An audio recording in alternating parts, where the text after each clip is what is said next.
안녕하세요. 8월 13일 화요일 큐티가드 시작하겠습니다. 오늘 말씀은 새로운 총독이 부임하자 다시 바울을 죽이기 위해 고소하는 유대인들이 고소하는 그런 장면입니다. 1번입니다. 대제사장들과 유대인들의 계략은 무엇입니까? 신임 총독 베스도가 부임을 했습니다.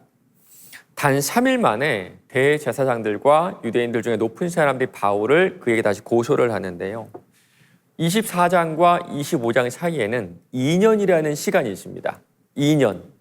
성경에는 그 사이의 일을 기록하고 있지는 않아요. 전 총독이었던 벨릭스는요, 유대인들의 이 고소 사건, 2년 전의 일을 해결하지 않고 지지부진하게 그냥 두기만 했던 거예요. 그 후로 무려 2년의 시간이 흘렀어요. 어쩌면 유대인 지도자들도 이 벨릭스의 마음을 알고 빨리 바뀌었으면 좋겠다. 빨리 바뀌어서 다음번 총독 때에 해결했으면 좋겠다는 생각을 가지고 있었고요. 바뀌자마자 다시 바울을 고소하면서 이런 요청을 합니다. 3절이에요. 베스도의 호의로 바울을 예루살렘으로 옮기기를 청하니 이는 길에 매복하였다가 그를 죽이고자 함이었더라. 지금 바울은 가이사랴에 있는데요. 그를 예루살렘으로 옮겼으면 좋겠다라고 요청을 하려고 하는데 그 이유가 뭡니까? 중간에 죽이려고, 암살하려고.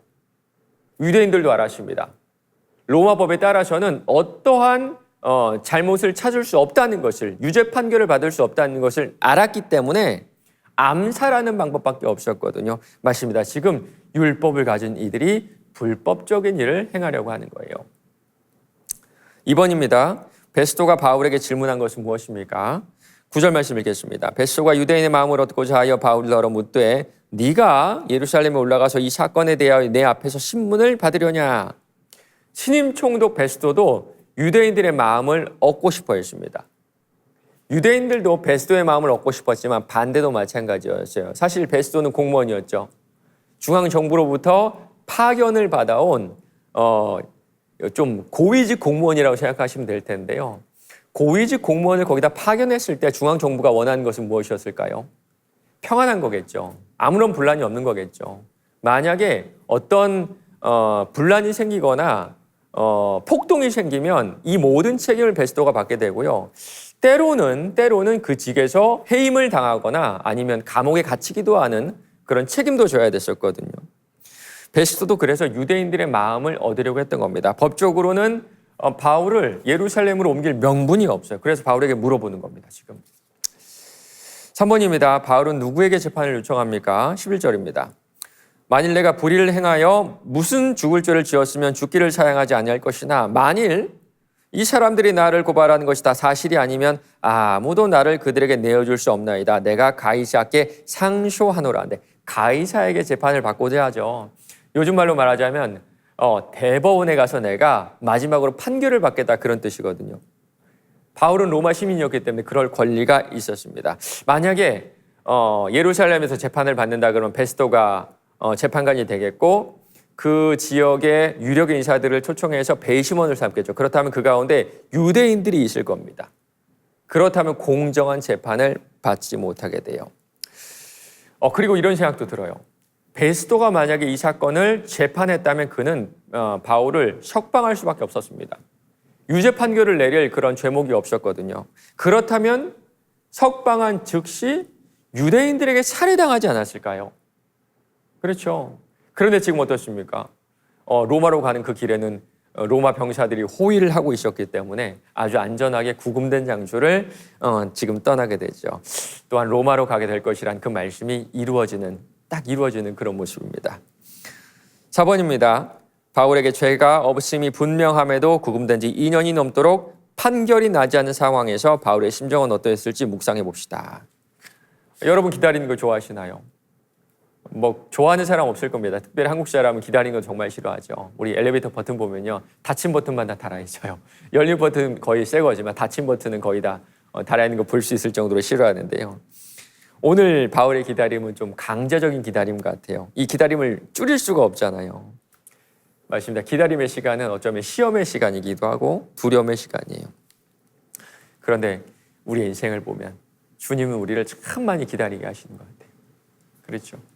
이 기다림 가운데 우리의 믿음을 훈련하시고 인내할 능력을 길러주세요. 그래서 때로는요, 우리가 좀 기다려야 하는 상황 속으로 우리를 좀 밀어 넣으시는 게 아닌가라는 생각이 들기도 하거든요. 몸이 아플 때가 좀 그렇죠. 그리고 때로는 경제적으로 좀 무력할 때가 또 그런 것 같습니다. 꼼짝도 못하게 만드시는데 지금 바울도 그래요.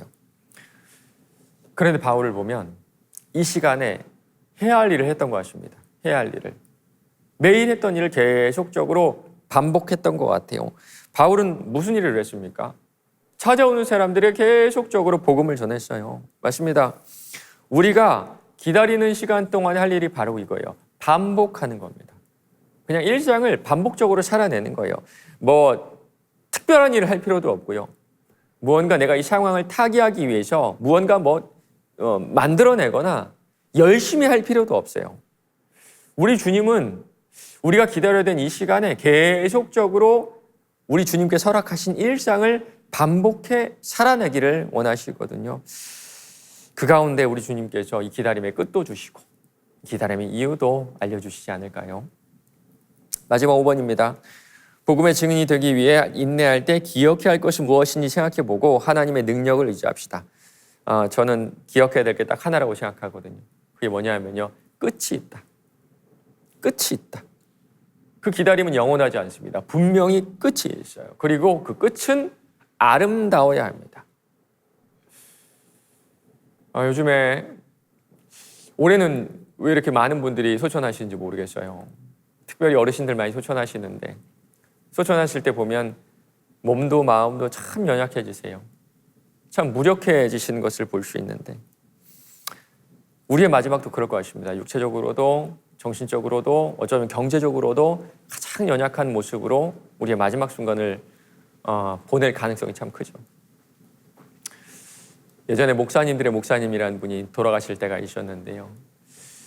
사람이 정말 숨이 끊어지기 직전에는 무의식 상태로 들어간 경우가 많은데 그분이 돌아가시기 정말 몇 분 전, 몇 초 전까지 무언가를 중얼중얼 외우셨다 그래요. 이 무의식 상태에서. 참 그게 무엇인지 궁금해서 그 주변에 있던 어떤 목사님께서 귀를 갖다 대고 그 이야기를 들어봤는데 무슨 이야기를 말씀하셨는지 아세요? 그분이 신학교 교수님이었는데요. 돌아가신 분께서 히브리어로 시편 23편을 중얼중얼 외우시다가 주님 나라로 떠나셨다고 합니다. 우리의 마지막이 말씀과 함께라면, 우리의 마지막이 찬양과 함께라면 그게 가장 행복한 죽음이 아닐까요? 저는 이 순간을 기억하고 고대하며 사는 것이 우리가 인내할 수 있는 이유라고 생각해요. 그 순간을 바라며 산다면 우리가 인내해야 되는 그런 이유들을 우리 일상 가운데, 삶 가운데 찾을 수가 있지 않을까요? 오늘 하루도 주어진 어려움들을 마지막을 바라보며 인내하며 복음의 증인으로 살아가시는 저와 여러분 되시길 바랍니다.